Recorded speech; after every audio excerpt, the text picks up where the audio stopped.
A few weeks ago, we ordered off of eBay some hatching eggs that were a mystery mix of colorful egg layers. So let's get these guys opened up, put them in the incubator, and let's see what we hatch. So before I show you guys what hatched out of our mystery hatching eggs, I thought you might be interested in knowing what I look for when I'm shopping online for hatching eggs to order, as someone who has a small hatchery business and who ships out eggs myself. So the first thing is that I only buy my hatching eggs off of either eBay or a farm's www.com website that's ran by some type of a program like Wix or Shopify, where there's some type of buyer protection. I do not ever order hatching eggs or live birds off of Facebook, and it's an unfortunate rule to have. There are a ton of very legitimate, very honest sellers and farms on Facebook. I advertise my hatchery company on Facebook as well, but the bad part about Facebook is it's very easy to create a new page, whether it's legitimate or not. And for every one legitimate farm page, there's about 10 scammer pages, usually based out of Africa. And unless you know kind of the little tips and tricks of things to look out for, it can be pretty difficult to tell them apart. And what's even worse is these scammers will impersonate post by post and picture by picture legitimate farm pages, and they'll pretend to be them, which tarnishes that actual company's name. Even right now on Facebook, there's about 10 to 15 pages impersonating my hatchery business that I've reported multiple times. Facebook will not take them down. So Facebook doesn't do anything to correct this issue. They obviously don't care. So I just avoid Facebook altogether. So the second most important thing that I look for is NPIP status. NPIP, that's National Poultry Improvement Plan, and in the most layman terms, it essentially just means that that flock has been tested and they are negative for a disease called pullorum typhoid, and that is the basic requirement for them to be able to ship across state lines. My flock is NPIP certified, and so a part of that is I'm required to only purchase from other NPIP certified flocks. Now, if I don't do that, do I think the feds are going to come and take me away? I don't think so. Now, I will be the first person to tell you that the NPIP program, it sounds good on paper, but when you really think about it, honestly, it's kind of asinine. It's kind of an undue burden on small producers like myself, and I can make a whole video on that. So all those criticisms aside, I do recommend that people look for the NPIP certified flocks, if for nothing else, just because it shows that that producer is serious.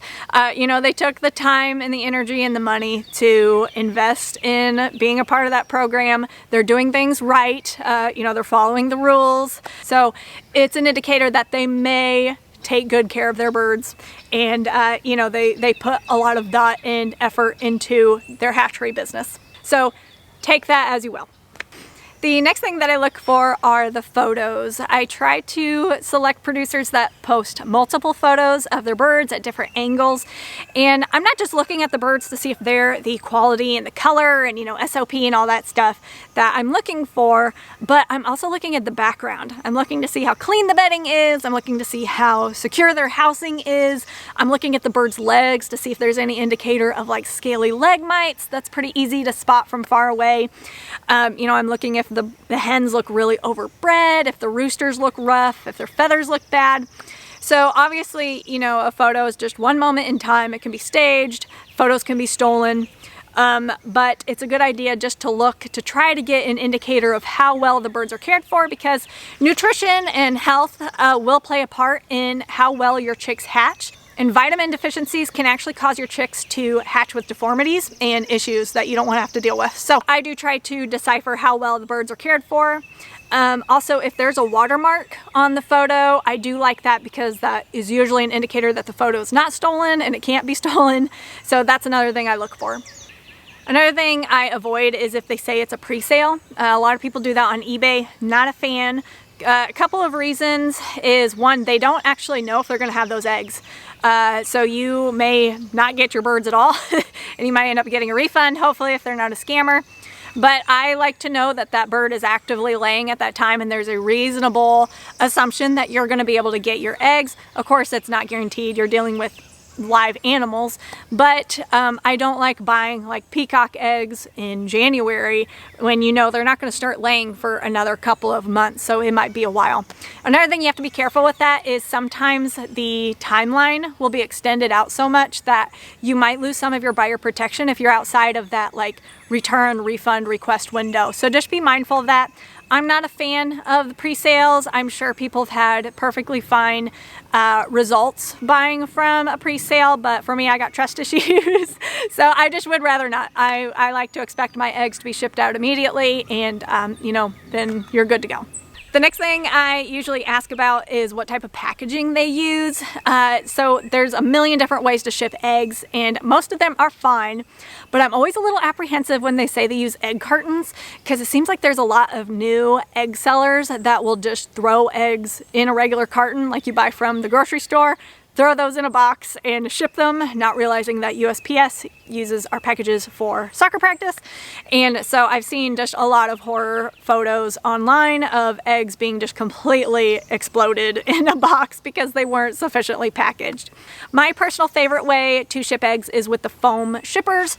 That's what I use for my company. It's expensive, but it's worth it. It's just something that if they don't mention in their listing what type of packaging they use, I'll usually ask them, and then I'll decide from there if I trust that method or not. So the last thing that I take into consideration, very last, this one might surprise you, but it's actually the feedback left for that seller.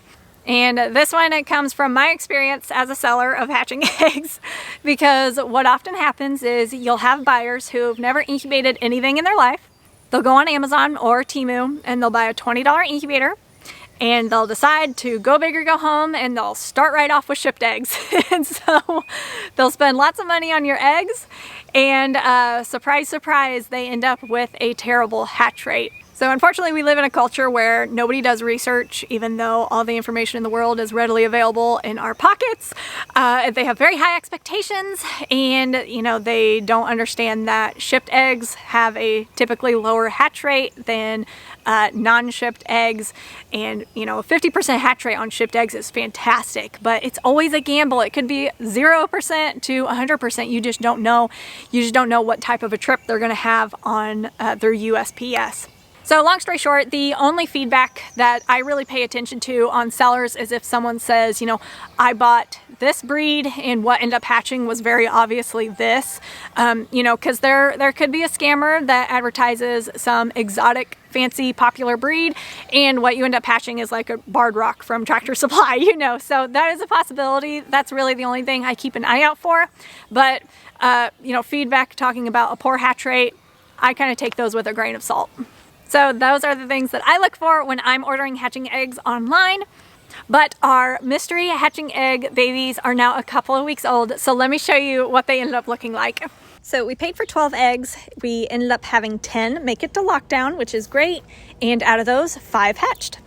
All right, so first up, we've got a solid white baby, and she's got some little poofy cheeks and I think a little bit of a beard.